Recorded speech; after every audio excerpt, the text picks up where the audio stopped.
Allora, con Alessandra Gori qui al nostro spazio Hot Corn, Fondazione Roma Lazio Film Commission, la prima volta Hot Corn, se non La prima sbaglio, volta, prima sì. volta. E quindi, insomma, la inauguriamo in questa bellissima festa del cinema di Roma.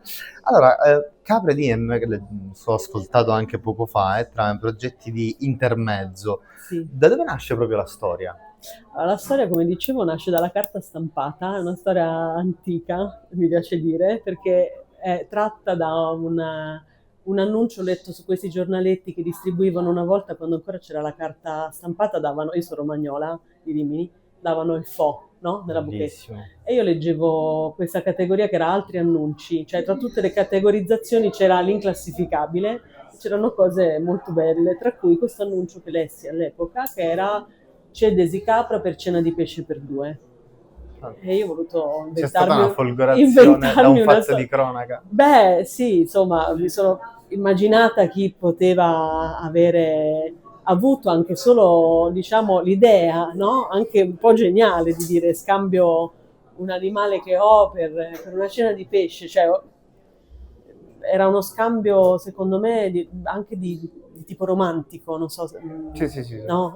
Ho pensato subito a un atto di romanticismo di una persona che non aveva i soldi per pagare una cena di pesce e quindi cedeva un suo animale. Ho immaginato che Animale. questo animale fosse molto un animale d'affezione, molto Beh, alta. E beh, quindi questo è da qui molto, parte, molto... diciamo, l'idea di raccontare la storia di come il desiderio di quello che non abbiamo a volte ci confonde su quello che in realtà abbiamo già. Abbiamo già, esatto.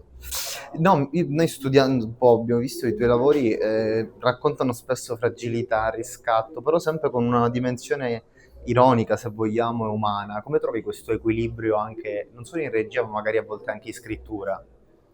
Ma guarda, non lo so, è una cosa che viene molto dalla mia Naturale, famiglia, diciamo. sì, nel senso, ehm, siamo sempre stati, io sono cresciuta in un mondo di tragicommedia, ok, di ironia, di anche gestione delle cose, di trovare sempre il lato un po' appunto tragicomico della vita, quindi è la cosa che mi piace fare di più, anche giocare Raccontarlo poi, sull'ironia, cioè, vederlo e poterlo anche nelle raccontare. situazioni più Esatto. non so, riesco, a volte è anche un problema perché Vabbè. vedo l'assurdo laddove altri non lo vedono Beh, può e essere genialità anche. sì, mi viene da ridere in situazioni in cui magari ad altri altri mantengono, poi mantengo una plomb, riesco, però è un po' più faticoso. E mi piace molto poi sapere adesso, non mi piace no, parlare bene di me, non mi piace No, mai, certo, certo, quindi però è un aspetto sicuramente sì, no, è un aspetto un che pregio, diciamo. riconosco essere un pregio, Esatto. sicuramente, anche, devo dire, anche nella vita. Esatto, Aiuta tanto. fantastico, questo è importantissimo, averne anche consapevolezza così. Sì. Quanto io dico, chiedo spesso agli autori, specialmente ai registi, viviamo in un mondo in cui questa digitalizzazione ci separa in un modo o nell'altro. Siamo a una festa del cinema, nascono anche però tanti festival. Quanto è importante, secondo te, la connessione che si crea con eventi come questo, piuttosto che anche banalmente prendendo una birra con un autore Fondamentale, direi, o fondamentale. proiettare anche il proprio corto No, o lungo? fondamentale. Guarda, dicevo poco fa appunto che ringrazio Intermezzo perché mi dà questa possibilità, ma anche perché dà la possibilità a questo cinema breve che sembra, uso una parola strana, perché a volte sembra che l'arte sia inutile, e invece è utilissima. Cioè, a chi è? Non fa Magari no, a noi no, a noi no, chiaramente, però magari non c'è. diciamo sulla carta sembra che stiamo facendo delle cose, diciamo, superficiali in un certo Certo, senso. In realtà, come ben sai e come penso sappiano quelli che ci ascoltano, l'arte ci porta a fare atti sublimi anche. Ora non dico la mia o quella, però porta alla riflessione, porta alla consapevolezza, porta al anche, coraggio. sì, porta al coraggio, porta a uno sviluppo politico in senso ampio, sano. E quindi grazie a Dio c'è ancora la possibilità di poter sviluppare anche storie che non siano per forza commercializzabili, Esatto, per forza, e quindi l'importanza dei festival in questo è fondamentale, perché chiaramente io capisco anche che non sia semplice, no, per i piccoli distributori sopravvivere, laddove non c'è Non un ci- rientro o un aiuto da parte dello Stato. Perché Si crea un cortocircuito che spesso poi ovviamente ciò che è danneggiato è il prodotto. Esatto, Al sì. di là di questo, Hotcorn ci Anche piace anche... appiattito, Esatto. diciamolo. Sì. Volevo chiederti, no, Hotcorn ci piace un po' andare a ritroso su quelli che sono i gusti personali. Tu con chi ti sei formata registicamente? Chi sono i tuoi miti, i punti di riferimento? Quelli a cui magari torni senza stancarti mai? Allora, io mi sono formata con Ermanno Olmi, ho fatto tanti anni, ho fatto sia con lui Ipotesi Cinema, che era una non scuola, diciamo, quindi ho approcciato questo mondo meraviglioso, devo dire, e quindi una certa visione, un certo tipo di sguardo. Non riesco a trovare un aggettivo, perché lui per me è stato un maestro Un'eredità. assoluto, sì, nonostante la mia cifra sia, no, super ironica, più tendente al Beh, comico, sì, ma non devi esatto, emulare, però esatto. assolutamente, Sì. certo.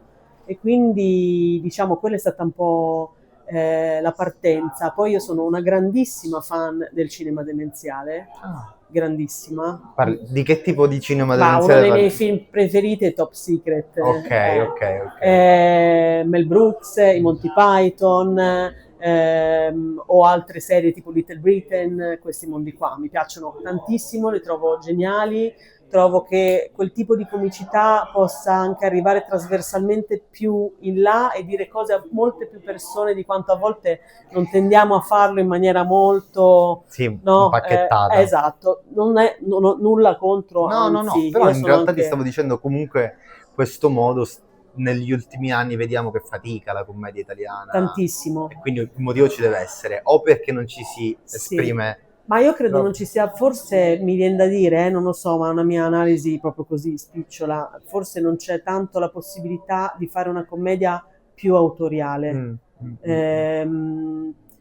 Che ne so, i fratelli Coen, Esatto, cioè che sono un mio mito assoluto, il grande Lebowski, uno dei miei film Beh. preferiti, dici vabbè, grazie. No, avevamo peccato che non le ho portate perché avevamo le spillette Hotcorn del grande Lebowski, però adoro proprio. Quindi, ecco, per esempio, quel tipo di scrittura lì, di narrazione lì, no?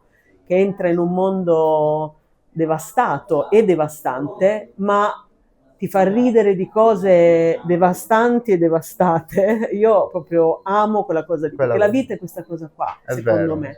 Quindi quello che mi piace Però quindi guardare... lo cerchi anche nel grande schermo quello che è la vita poi, anche da Sì, spettatrice mi o... piace anche, sì, anche se mi piace, sono onnivora, Ok. sono onnivora, mi piace anche guardare cose distanti da me, non mi piace sempre guardare cose, cioè non Ok, sono una che va tantissimissimo. c'è anche quel momento in cui dici, ma perché oggi mi devo vedere un film? Sì, Piuttosto no, mi sì. faccio una camomilla e mi Sì, leggo o un mi leggo libro. un libro, per esempio. Esatto. Cioè, a volte privilegio Esatto, la perché spesso si parla lettura. dell'ossessione, del Sì, poi dover... ripeto, adesso c'è un po' questo mondo, no? Per cui voglio un attimo a volte staccarmi, come, anche se soprattutto in scrittura mi piace più leggere Ok. letteratura, perché guardare sento che mi influenza in qualche modo. Magari ti affezioni a una cosa e dici, ah, vedi, guarda che bella questa cosa qua, cioè sento che posso perdere di originalità, Ok. se ne ho. No, Capito? vabbè, Però sento cioè se c'è che un dico, ah, timore... ma bella alla Fratelli Coen, bella alla, Sì. però io vorrei fare Un linguaggio tuo, alla diciamo, Gori. esatto. Sì. Beh, comunque ci stai riuscendo. Chiaramente poi dentro tutto io ho studiato cinema, cioè, quindi ho visto cose che voi umani Non potete. esatto. Quindi tanto cinema muto ho visto, anche fondamentale. amandolo, devo dire, quindi per quello ti dico molto Sì. trasversale. Va bene, grazie Grazie mille a te. Alessandra, grazie mille. Ci vediamo presto Sì. in altre sedi di Hotcorn. Sì, Grazie. grazie.